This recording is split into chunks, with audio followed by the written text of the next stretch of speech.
A routine traffic stop turns into a shocking act of humiliation when a racist cop forces a black man to his knees in broad daylight, only to realize too late who he's dealing with. What follows is a stunning reversal that leaves the entire department shaken and sparks a nationwide conversation.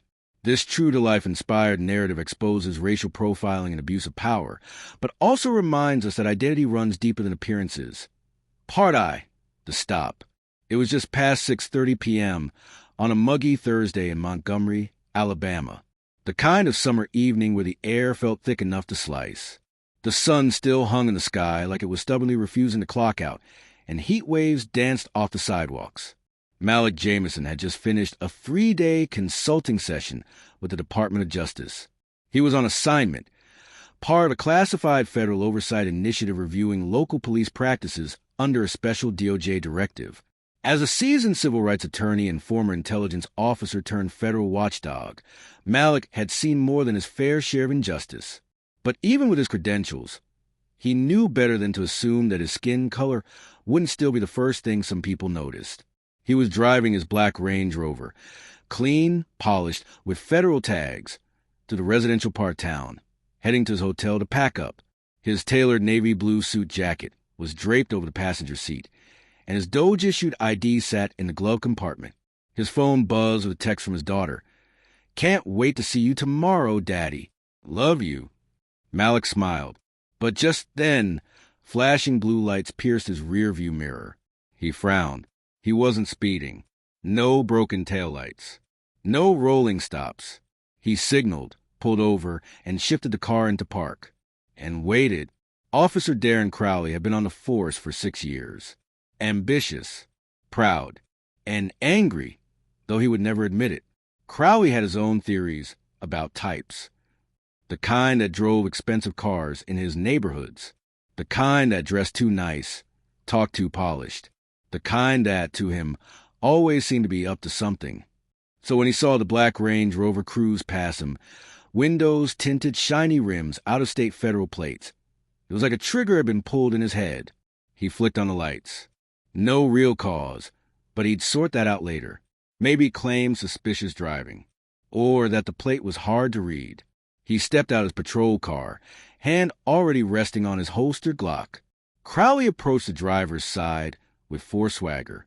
License and registration, he barked. Malik, calm, looked at him. "Officer, may I ask why I'm being stopped?" Crowley narrowed his eyes. "You don't get to ask questions. Step out of the vehicle. Now." Malik raised an eyebrow. "Sir, I believe I have a right to." "I set out. Hands where I can see them." The street was quiet, but not silent. A couple sat on their porch across the road, watching. A child peeked through blinds. Malik slowly unbuckled. He had no fear, just a deep, exhausted sense of knowing how this would play out. Only this time, he would let it. Face the car, hands on the roof. Malik complied. Crowley began a rough pat down, muttering under his breath. "You think you're slick, huh? Dressed all fancy. Probably selling something. What's that in your pocket?" "It's a DOJ-issued pen," Malik said calmly. Crowley yanked it out and threw it on the pavement. "Get on your knees." Malik turned. "Excuse me." "You heard me. On your knees. This is for officer safety." Malik exhaled. He looked around, the neighbors now filming, the world watching. He knelt down slowly, his trousers staining with dirt and gravel. "Is this how you treat all citizens, officer?" he asked, voice steady. Crowley sneered. "Just the ones who think they're above the law." Backup arrived. Another officer named Rachel Moreno, who immediately looked uneasy. She approached and whispered to Crowley, "Why is he on his knees?" Crowley shrugged. "Fell off. Might be carrying." Moreno looked again at Malik's Range Rover, noting the federal tags, then noticed the badge glinting from inside the glove box. Her eyes widened. "Wait, did you check his ID?" Crowley scoffed. "Don't need to. He hasn't cooperated." Moreno walked to the car window, opened the glove box, and pulled out the black leather badge case. Her hands trembled slightly. She walked back. "You need to stand him up. Now!" Crowley frowned. "Why?" Moreno held up the ID, her face pale. He's DOJ, Civil Rights Division. His name is Malik Jameson. He's here to audit us. Crowley froze. His mouth went dry. He turned slowly toward Malik, who was still on his knees, staring at him. Not with hate, but something worse. Calm disappointment. It didn't take long. Malik stood up, brushing off his pants. "I suggest you call your superior," he said, "and a lawyer." Within the hour, a lieutenant and internal affairs were on the scene. Body cam footage was pulled.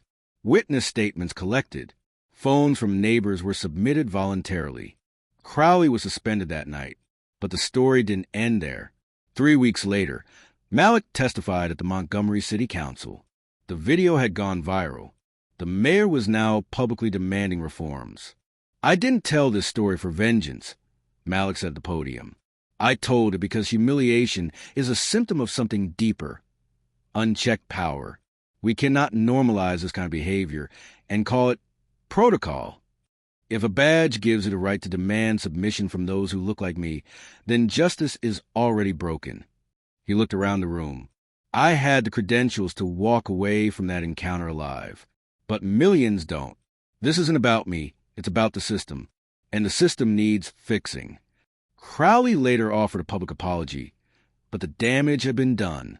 He lost his badge. But more importantly, the department was now under full federal review. Malik was reassigned to lead the internal reform. It wasn't revenge. It was justice. The internal investigation wasn't just procedural.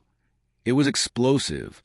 Once the video was reviewed by Internal Affairs, Malik's credentials confirmed, and neighbor footage matched what the body cam failed to capture fully, the narrative began to shift in a dramatic way.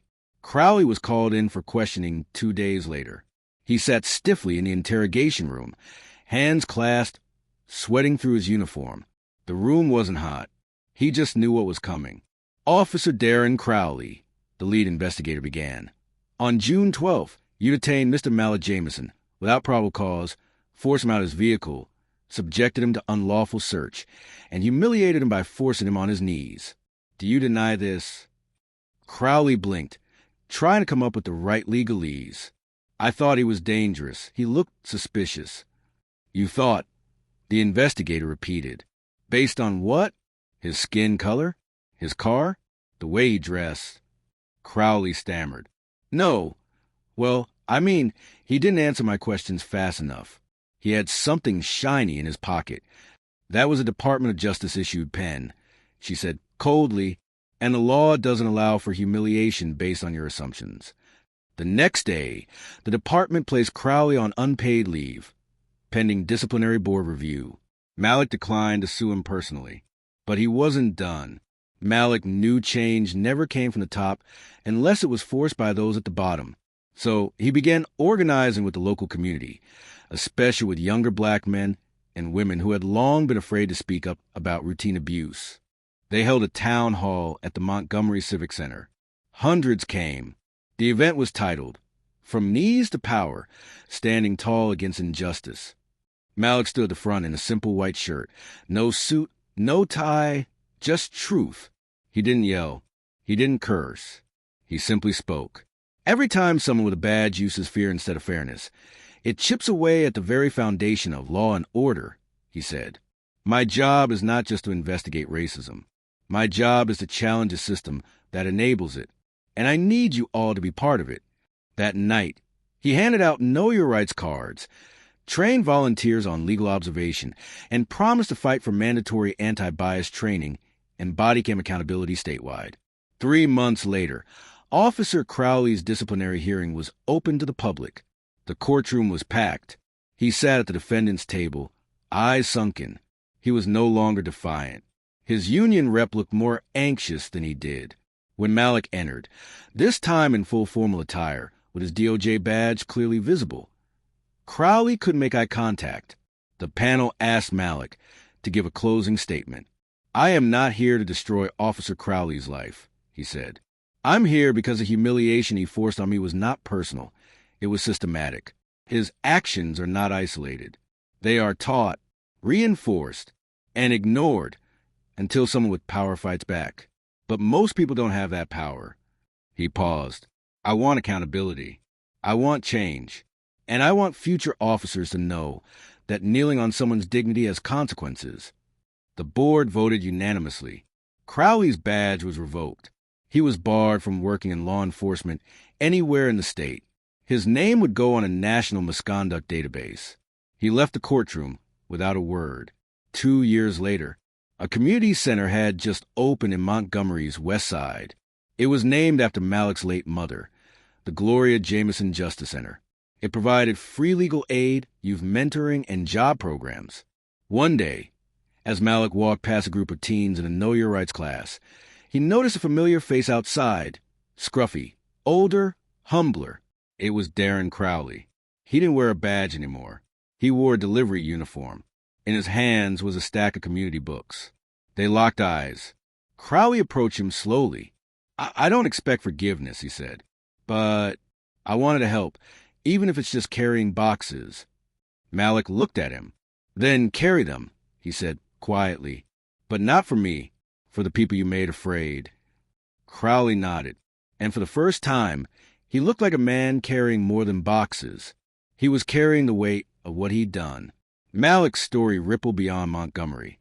New statewide laws were passed, requiring racial bias training, citizen oversight committees, and federal supervision of use of force cases. Malik became a national voice, not because he sought fame, but because truth finds its way to light, especially when told with dignity. Crowley became a ghost of a cautionary tale in police academies, and the moment a man was forced on his knees became the moment a city stood up. Racism wears many uniforms, but justice wears no disguise. Power doesn't grant permission to dehumanize. And sometimes the man you try to break becomes the very one who breaks the cycle.